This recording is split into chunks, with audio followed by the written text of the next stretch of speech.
eh, anaknya sendiri lah, maksudnya istri lah gitu ya. Itu tuh cukup, wah gila sih. Ini cowok gila sih. Si Mas Gilang ini gila sih. Maksudnya kayak lo tetap ngebelain mertua lo gitu. Maksudnya ngerti nggak sih nak?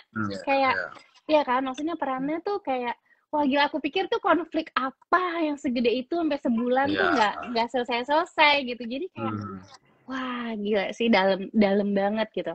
Nah emang di sini makanya kan yang kita punya ini klinik ini kan biro konsultasi ini kan namanya juga 3 generasi. Jadi pas banget sebenarnya Mas. Jadi kayak dimana si orang tua, si mertua dan si ibu ini kayak nggak ikut campur sih sebenarnya di film ini sebenarnya nggak ikut campur. Tapi apa ya nak?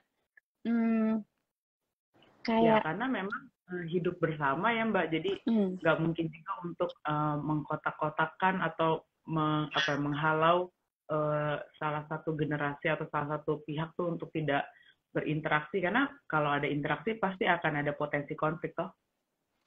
iya Lain iya hal iya kalau betul kita betul. beda kota atau interaksi kita sangat jarang, mungkin kita bisa meminimalisir konflik itu pun sebenarnya dalam grup WhatsApp dan lain sebagainya kan juga tetap ada potensi-potensi berkonflik ya. Artinya setiap ada interaksi pasti akan diikuti dengan resiko berkonflik sih. Iya iya betul betul.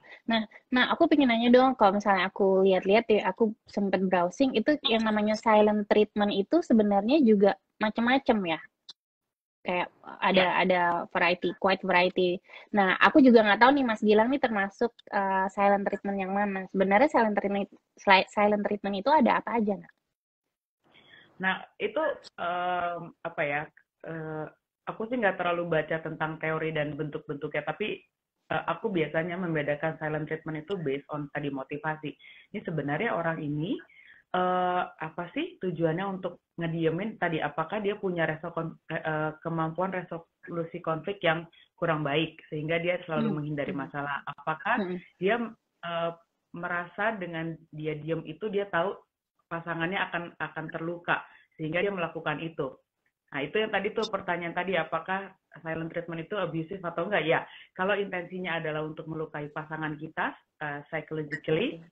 Hmm, artinya itu silent treatment itu adalah sebuah tindakan yang abusive gitu. Gitu. Dan oh, oke. mungkin yang penting juga untuk kita, sebenarnya kan kadang-kadang orang berpikir saya tuh diem tuh karena saya mau mengelola emosi saya. Saya tuh diem sebenarnya saya mau Hmm, ambil waktu dulu untuk memproses eh, apa yang terjadi gitu. Saya justru diem itu untuk melindungi kalian, untuk supaya saya nggak responsif, supaya saya tuh nggak meledak-ledak gitu ya.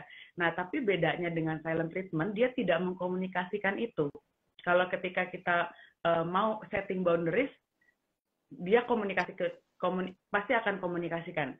Saya kesel, saya marah, saya butuh waktu untuk diam, tolong beri saya waktu beberapa hari. hmm, Sehingga si pasangan kita itu tidak bertanya-tanya dan tidak apa ya mengembangkan asumsi-asumsi ya. Kalau yang dilihat ini kan kalau di film, balik lagi ke film, Mbak Ambar ini kan suka berasumsi ya, suka tidak mengklarifikasi apa yang iya iya terjadi iya.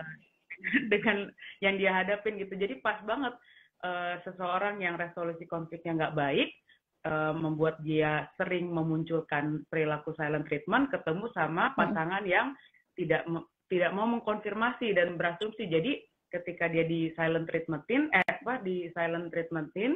uh, itu akan membuat kita mengembangkan asumsi-asumsi, aduh saya tuh salah yang mana ya, saya salah apa ya, jangan-jangan ini saya gara-gara ini, gara-gara itu, atau jangan-jangan dia lagi berpikir untuk menceraikan saya, atau dia lagi marah berapa hari, itu kan uh, lelah banget loh jadi orang yang Ya. seperti itu ya, lelah iya lelah iya. sekali. Tapi kalau misalnya yang namanya setting boundaries, dia tahu sampai berapa hari dia akan didiemin, dia tahu bahwa ini tuh bukan semuanya salah dia tahu bahwa pasangannya butuh waktu untuk memproses, sehingga apa ya, jatuhnya nggak asumsinya tuh jadi lebih lebih terkontrol gitu.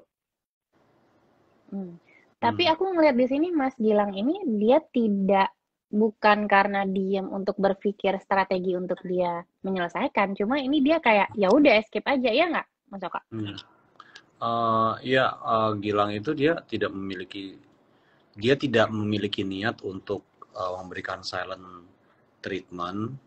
Uh, Tapi memang dia itu dari awal tidak pandai berkomunikasi gitu loh. Apa ya?